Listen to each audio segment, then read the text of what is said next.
Pokemon Legends Arceus sent fans back hundreds of years into the past into the Hisui region. During this journey, the literal legend of Arceus, the story of Arceus, takes form. But what if I told you that this story was misnamed? That there was another legendary Pokemon with even more significant character development than Arceus himself? I'm referring of course to Giratina. Let me explain.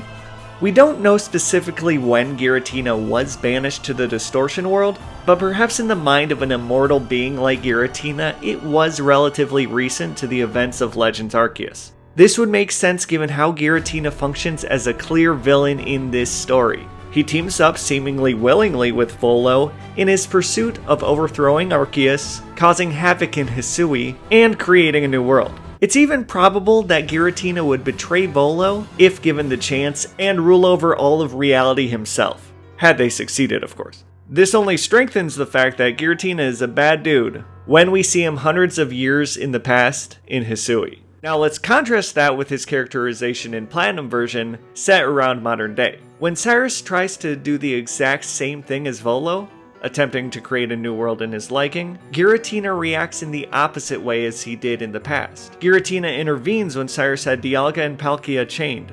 And it's still to this day one of the greatest moments in all of Pokemon history, by the way.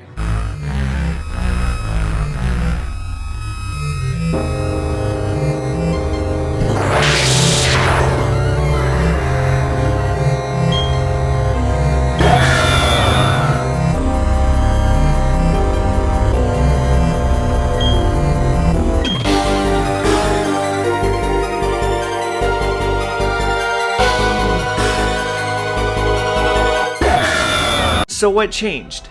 Well, it could be that Giratina simply has a big romantic crush on Volo and only likes Cyrus as a friend, but I don't think that's very likely. Instead, what's more likely is, after being defeated in Legends Arceus, Giratina mellows out and does some reflecting. He decides to never side with some loser wanting to reshape the world again. It could even be that over all of these decades, Giratina grew fond of the Distortion World, and that somehow Cyrus's plans could have put that world in jeopardy as well. Either way, I think it's fascinating that Legends Arceus not only dug a little deeper into the lore of these godlike Pokemon, but actually added depth to their character and inner workings as well. Who knows, maybe in the future we'll get a Legends Mew game, with Mew being a little prick.